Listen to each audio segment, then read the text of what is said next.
Hey, this is Brad Block, host of The Physician's Guide to Doctoring. This is a personal and professional development podcast for physicians where we have experts on the show that try to teach us everything we should have been learning while we were memorizing Krebs cycle.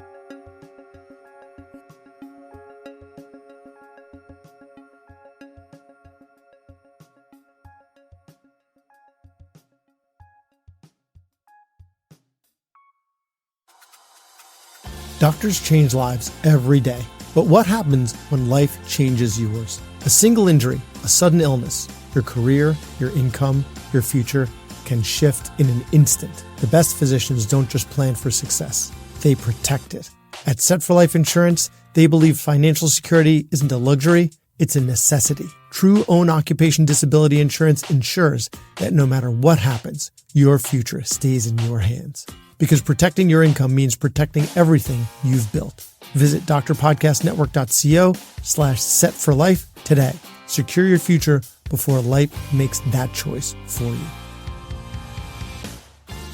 Welcome back to the podcast. On today's episode, we're going to talk about something that's super important to every single one of you, your well-being. And we're going to be speaking to an expert on specifically physician well-being. So we have on today's episode, Dr. Colin West. He's the director of the Mayo Clinic program on physician being and was named the first medical director of employee well-being for the Mayo Clinic in 2022. His research is focused on medical education and physician well-being and has been published in Lancet, JAMA, Annals of Internal Medicine, and JAMA Internal Medicine, among others. So Dr. West, thank you so much for being on the podcast. Delighted to be with you. So what inspired you to delve into physician well-being? I actually don't have a Marvel Comics origin story in this area. I will be honest and say that throughout training, I was pretty much a put my head down and get through it kind of person. Okay. But one thing that I have been good at over my career is being observant of what's going on around me. And I certainly internalized that there were aspects of our training and working environments that were suboptimal, to say the least. And when I was a chief medical resident, things shifted a little bit because I was in a little bit more of an administrative role. We have a very large set of training programs at Mayo in Minnesota. And suddenly I'm now seeing personal stories for well over 100 trainees and seeing how the idea of just put your head down and get through this doesn't work for everybody. It's not a good coping strategy in the big picture. And that prompted some interest in exploring some of these things a little bit more. There was a confluence of circumstances. My colleague Tate Shanafelt, who's now the chief wellness officer at Stanford, came to Mayo for fellowship training. I had a research background. We came together to think about whether we could study these issues in more detail, and things snowballed from there. Every question we asked prompted several others, and there was a hydra where we started going down a line of inquiry that just never seemed to end, and it was interesting. And I think even more important than that, not only were we interested, but we started to see that this was relevant to the entire profession in a way that needed more attention. And we'll talk about this later. There was actually a deep sense of meaning in pursuing this work to try to understand how we can help people thrive and flourish, as opposed to languishing or wallowing in suboptimal function. Because I'm sure you can see its direct impact with people, right? Like people you know and respect suffering in their positions while trying to take care of other people.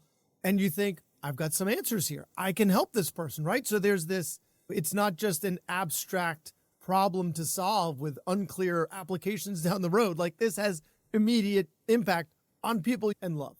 Yeah, I think that's exactly right. And as this has evolved, that's been one of our ongoing driving motivations, is that this is something that can help dedicated, passionate people who want to help other people, help patients, support their colleagues, actually achieve those objectives more effectively. And that's incredibly rewarding. I apologize. I'm not going off the questions for this, but what were some of the more surprising findings when you started looking into this? I think what's interesting about my answer to that question is the things that were surprising at the beginning, people are going to think about now as, why were you surprised by that? Which I think reflects that we've evolved in the field. In the last 20 years, we've learned a ton. And you start to lose track of, as recently as 20 years ago, we didn't know these things. And so the first big one relates back to a comment that we would get regularly in the early days of our work in this area, which was, why are you worried so much about distress in medicine? This is not a common thing. Most people are fine. And the ones who are struggling, it's probably because one of two things is happening. Either they have an individual deficiency in their stress management and coping skills, or they chose the wrong profession and they're in the wrong place and they've got a career fit issue that they're not able to reconcile. And those never sat right with me, but we needed data. And so the initial findings that were so striking really were that this is so prevalent. This is not a few of our colleagues that are dealing with major issues. This is a lot of us. The national studies have since suggested 40, 50, 60% of physicians dealing with impactful levels of burnout and other dimensions of distress. And so many of those people are actually rising above those challenges to function even as well as they are. And yet, historically, we've ignored that. And we've suggested, this isn't that big a deal. But that was one of the very first sort of surprising, borderline shocking findings that now we would look at and say, we'd have been shocked if we didn't see those aspects of distress. But the culture at the time was, this is the way it's always been. And if we made it through this pressure cooker, then you can make it through this pressure cooker. When really we made it through despite this pressure cooker, not because of it. It didn't forge us into these inhuman pieces of steel, these weapons, right, for curing disease. It took it out of us and made it harder for us to treat patients, right? It took away our empathy. It took away our drive to help.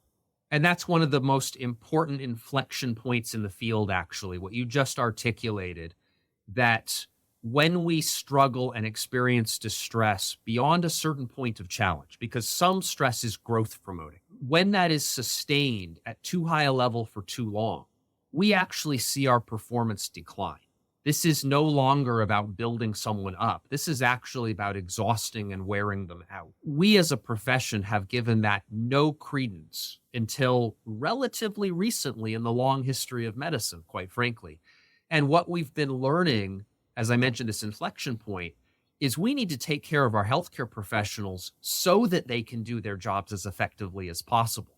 That is a fundamental frame shift. It's not that loading more and more stress onto people beyond their breaking point is a good thing because it increases their breaking point. It's actually something that can lead to chronically not optimally meeting your ability to take care of patients, enjoy your job, be present for your family and the other dimensions of your life outside of work, and so on. And so stepping back to this holistic view of how we function as human beings and recognizing, yes, we need some challenge at work. In fact, we choose medicine because we embrace challenge. But there is a point where we are human, not machine. Humans, when they are loaded too long and for too heavy a load on them, actually see performance decline. Unlike machines that'll basically just go until they have a breakdown. Well, it also has a corollary in athletics, right? If you're sedentary, it's not good for you. And if you exercise and train, then you improve, but you can overtrain where you're not able to recover. And then it's counterproductive and you're more likely to get injured and you're more likely to mentally burn out if you're overtraining. So it makes sense with the physical aspect of it as well. Yeah. And that's an example that I actually use in some of my discussions around this because it's such a perfect analogy. It fits with many physiological parallels as well. There's a homeostatic sweet spot. There's an optimal zone of performance in all of our systems. Why would stress response be any different? And yet we've not thought about it that way systematically. So then the question is, how do we improve physician well-being? Like if you're in, and I'm going to want you to answer, this is like a podcast. No, you're not supposed to stack questions, right? But I'm going to want you to help us out because some of the physicians work in smaller practices, some are in larger practices, and some are in large health systems. So I'm going to want to take it from all the different angles of those practices. So let's start with a smaller practice, right?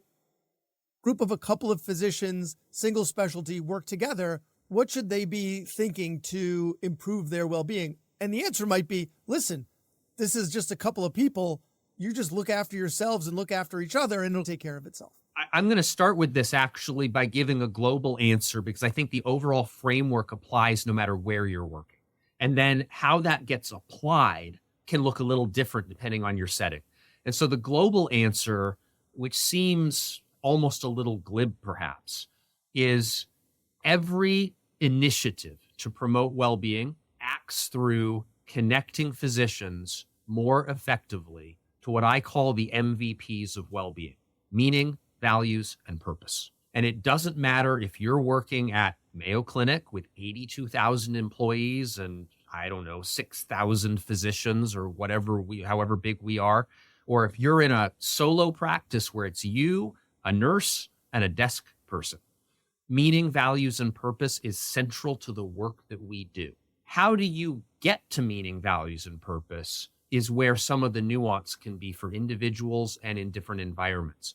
We know from work from decades ago that isn't even specific to medicine, something that Christina Maslach, who's a pioneer in burnout work dating back several decades, her colleague Michael Leiter, they identified what they described as the areas of work life, that's what they called them, that were domains that drove well-being or distress, depending on how they fell out, in any job.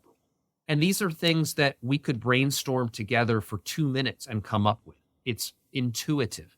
They are workload, having a sense of control and autonomy in the work that you do, having a sense of reward, which can both be intrinsic, meaning-driven, or it can be extrinsic, compensation, being recognized, appreciated, a sense of community and connection to other people, fairness and respect in your work environment, and values alignment between your internal values and what in the environment around you. So if you're in the example that you gave, you're a small practice, 2 or 3 people working together. What do you do about workload?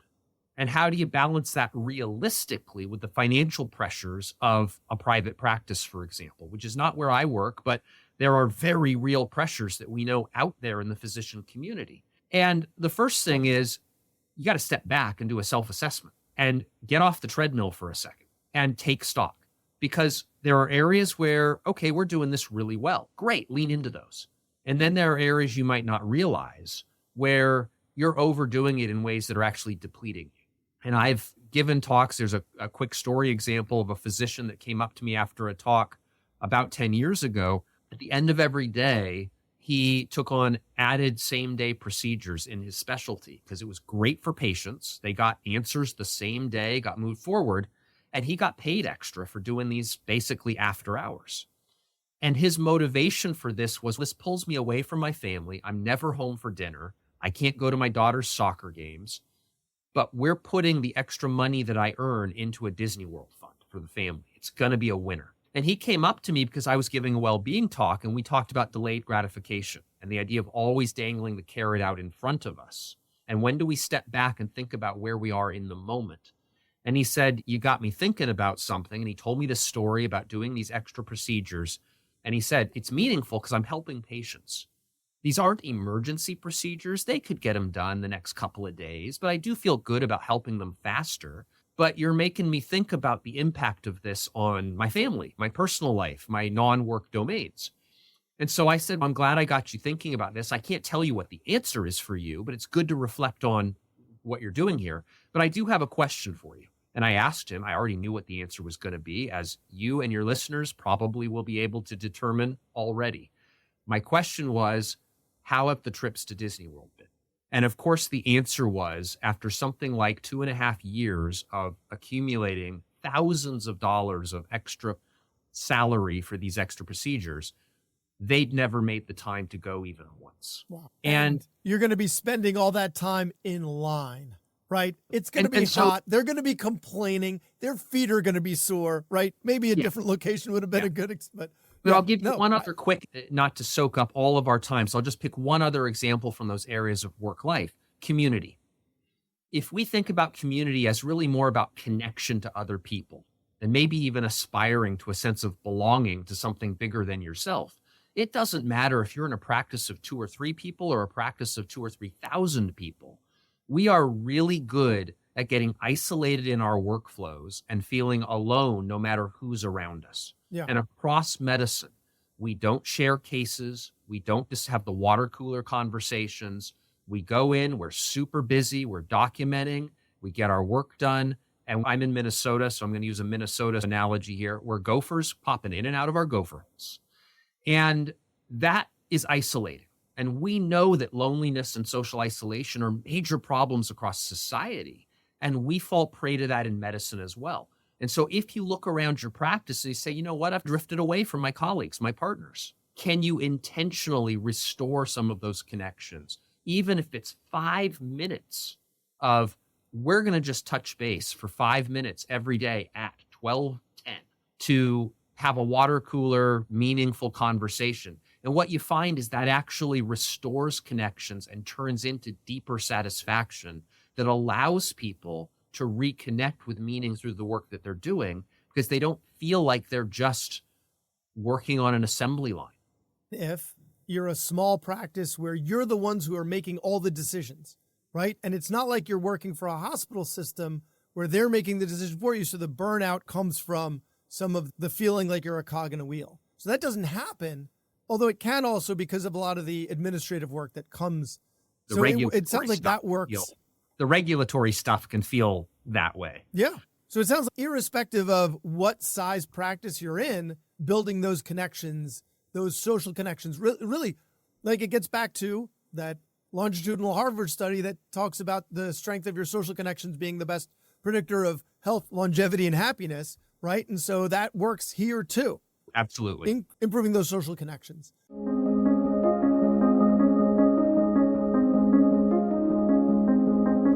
Hey there, it's Brad. As someone who's passionate about podcasting, I've always thought there should be more support for physicians who want to share their stories and expertise. That's why we're launching Doctor Podcast Network. We're bringing together a community of physician podcasters with one goal in mind: to provide the tools, connections, and resources you need to grow your show. So whether you've been podcasting for a while or maybe you're just starting, we've designed this network to support you every step of the way, and we're going to help each other rise, not compete. If this sounds like something you'd benefit from, we'd love for you to join us as we get closer to launch. So you can sign up at drpodcastnetwork.co for early access. Stay tuned for more details in the coming weeks. Really looking forward to what we can create together. Doctor Podcast Network, where doctors podcast. Doctor Podcast Network, where doctors podcast. Doctor Podcast Network, where doctors podcast. So I'm going to ask a question that's a little self-serving, as actually most of my listeners know most of my questions are, because they're all my questions that apply to me, and I like them. They certainly apply to others as well. But this is a little specific to my practice, because my practice, as it stands right now, we're 250 ear, nose, and throat doctors and allergists in New York and New Jersey, and we're expanding a little into other places as well. But we're physician-run, right? Like our C-suite is non-physicians, but the board is all elected physicians who all see patients full-time. So they're not going to do anything that creates some admin burden to apply to the other physicians that's going to make their lives worse. So everything they do is about improving their own quality of life. It's our practice. So if I sound like an evangelist, I am. If you're an ENT and you want to join us, do it. It's awesome. Okay. We don't have a physician well-being anything right now. So if I was going to offer the idea up to the board, what should I include? What in terms of the proposal? Yeah, what in terms of, yes, like having a physician well-being liaison, like a physician that just, does things with an eye on physician well-being, or we're going to start a committee or something along those lines, a department. What should we have our eyes on? Yeah, so I think one of the key points there is getting people to understand and embrace the concept of how this helps you achieve greater potential as a practice, as individual physicians, better able to connect with patients, and so on. And it's uncommon, it might be a unicorn actually, for a practice to have no well-being issues and no need to have additional attention to being concerns. If you're in that setting, then maybe you don't need a well-being liaison because you've already set up a practice that actually meets this. And if that's the case, you guys need to be writing about it and sharing it and assessing it because other people need to learn from it. That is the exception across American medicine. The reality in most practices is even when many things are going well, there are areas that can always improve. And from a leadership perspective, The reason to do this is not just so that physicians can have easier lives or Friday spa day or less hours or whatever. You have business reasons to do this beyond the moral arguments. Why wouldn't we want every employee, every worker in an environment to experience the best possible working environment? Why wouldn't we want that from a moral standpoint? Beyond that, we know that distress in the workplace, dissatisfaction in the workplace leads to turnover, less retention. That's incredibly expensive because in medicine, you build cadres of patients. You build relationships. And when you move, those relationships are fractured. And it's incredibly disruptive for physicians as well. Most physicians don't want to be migrant workers, so to speak, in the profession. They'd like to put down some roots, be part of a community, and enjoy what they're doing as their families thrive along with their practices. Retention is something that gets practices' attention, especially since the pandemic when we've had staffing issues across the country. So it's not just about your physicians, about your entire team. And there are dollar amounts that go along with this. The American Medical Association has models, and we've done studies in partnership with the Harvard Business School that demonstrate we're already paying for well-being concerns. They're just not part of any of our budgets. And so it's like having a vampire drain in your electrical system, and then you get the bill every month. Like, why am I paying this really big electrical bill? Okay, I guess I'll just keep paying it. It's silly to never look for why your expenses are as high as they are. You got to look at, how do I optimize my practice to retain people, have them operating on all cylinders at the peak of their potential, and doing that in a way that is sustainable and restorative, not depleting. All of those arguments, the literature is out there. And then it's about making the case for leaders about how this serves their interests as well. As a leader, as a member of the C-suite, what do you want for this practice? Being supports every one of those goals. So if I'm hearing you, one is our staff, right? Make sure that our staff is, because it sounded like you weren't just referring to the physicians themselves, but you were referring to everyone else that works with us at the practice. We want to retain them because when they go, it's a big point of friction and it's expensive. Like, our lives get harder when we're working with someone new who doesn't really know how everything's working. We got to train them over again. So it's a mental cost and it's expensive. We want them to be happy. On top of what you said earlier about the social connections, because if they felt like they were part of the team, then they would be less likely to leave and our connections would grow and we'd all feel like a more connected unit that makes us all happier. There's that aspect of it. And then there's also the individual physician aspect of it. When you said firing on all cylinders and operating on all cylinders, it sounds like the question that we should be asking our doctors is, how are you spending your day? How are you spending your time? And what are you doing that we could have someone else doing, right? Because if we have someone else doing it, maybe you could see one or more patients a day, and that would pay for whatever that is that you're now no longer have to do. And you're getting more revenue. The practice is getting more revenue. So what are these things that are sucking up some of your time that you would rather not be doing that maybe we could get someone else less skilled to do? Is that correct? That is absolutely a major part of the equation. Have people do more of what connects with meaning, values, and purpose in their work. And for most practicing physicians, it's not the patient care that drains us. We like taking care of patients, helping people connect with better lives. That's intrinsically meaningful. Yeah. It's the noise around that. It's the hassle factors. There's a paper from New England Journal a number of years ago that Melinda Ashton wrote that talks about gross initiatives. And gross stands for getting rid of stupid stuff. And we all could point in any of our practices to things that we do that are bureaucratic silliness. And it's not just that they're annoying. It's that they actually distract our energy from what really matters about the work that we do. And there are huge costs to that in terms of the energy that we have for our work and for our non-work obligations, and how we can bring that to bear to help patients better. And as you said, potentially help patients more, which is then itself good for practices to stay busy, to help patients with expanded access. And when you do have situations where you really need to be connected in a deeply empathic way with a patient's situation, that you actually can tap into those reserves because you're not operating on fumes. And that's really what burnout is all about, this emotional exhaustion that is key to it. These aspects of depersonalization where you have a hard time connecting with other people on a human level. Those are antithetical to everything that medicine is about.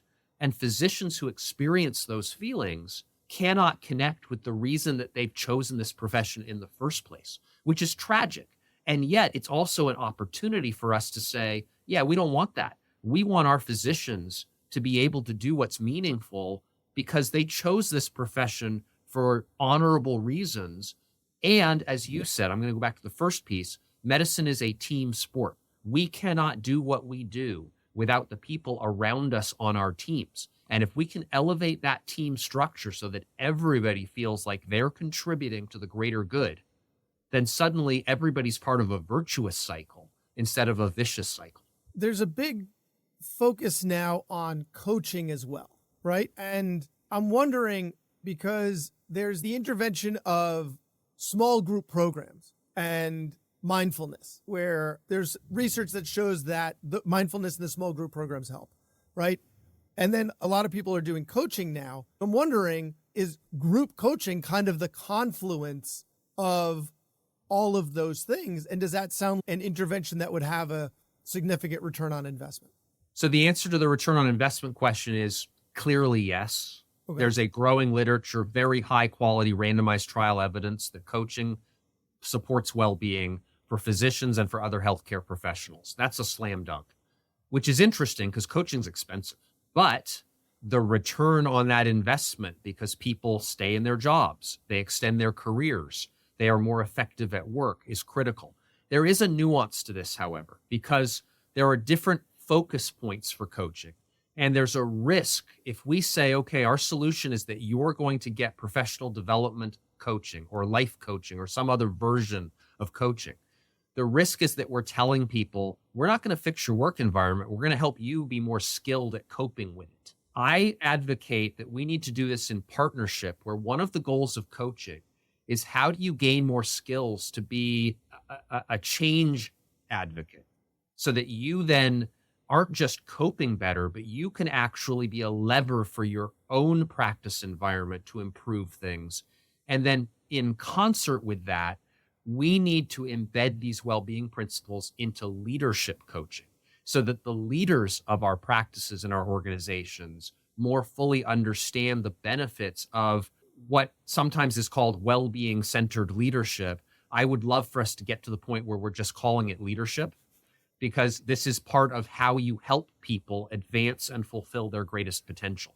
So if coaching is something that is not put into the individual sphere alone, but is actually across the spectrum, where we're saying this is not just how we cope individually, but it's also how we create learning and working environments more effectively for people to thrive, then coaching is a very important part of the path forward. So you mentioned that coaching is expensive, right? If we're going to free up some of the budget to spend on coaching, are there any well-being programs that you really think need to get the axe? What are the things that you see out there that just don't work? Yeah, I will say this is tricky because some of the things that offend people, there are studies that suggest that in isolation, they can offer some benefit, but I'm just going to say, I don't think the net is positive. And these are things like yoga, stress management training. No, just to be clear, you're not saying you're anti-yoga. You're just saying, like, clarification. Specifically I'm for not physician anti-yoga. burnout. You're not, yeah, yoga's not the anti-resilience. These are actually important if they work for an individual. Yeah. But when they are what organizations lean on to say, our well-being solution for you is this, or our solution for your well-being, residents love to make fun of this in training. Our solution for your well-being is that we threw you a pizza party. In the moment, those can help people feel like, yeah, okay, I liked that slice of pizza, but you actually didn't do anything to change my long-term trajectory. Yeah. You didn't change my working environment. And sometimes people will even lean in more from a leadership standpoint and say, you should simply exercise more gratitude. And cynically twisted to a version of the beatings will continue until morale improves. You're lucky you're here.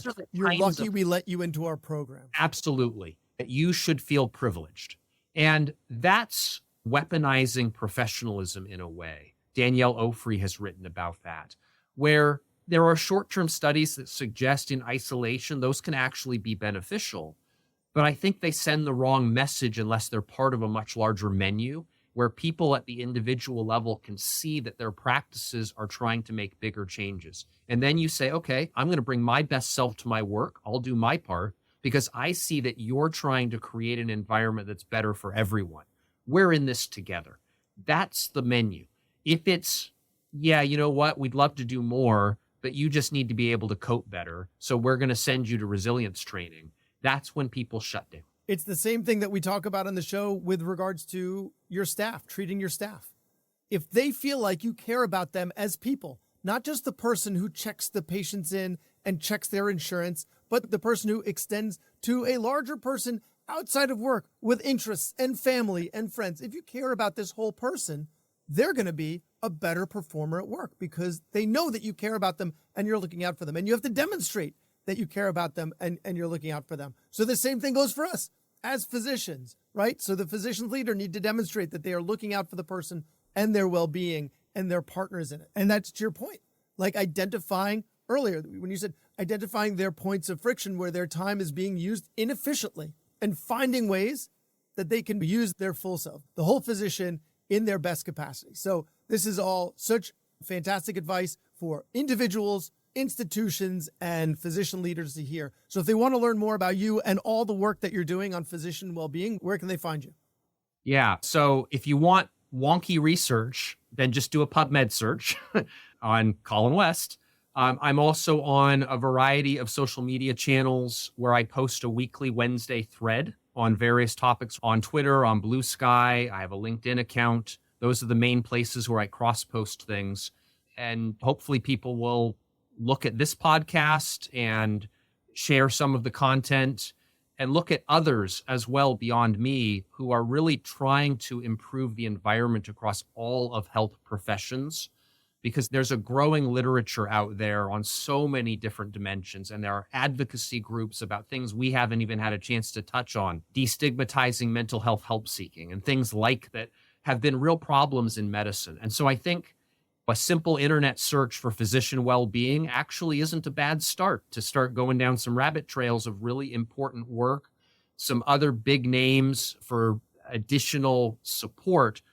Chris Sinsky, Tate Shanafelt, Lottie Derby. There are lots of people that have been working in this area, and increasingly this is easier to find, and it's becoming societally understood that if we want our healthcare system to serve us collectively as a society the way we need it to, we've got to start taking care of the people who deliver that care better.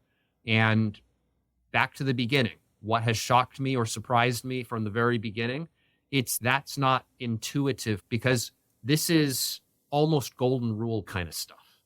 And yet sometimes in healthcare, we've been separated. And it's very clear, you take care of the people, they take care of the mission. Business understands this.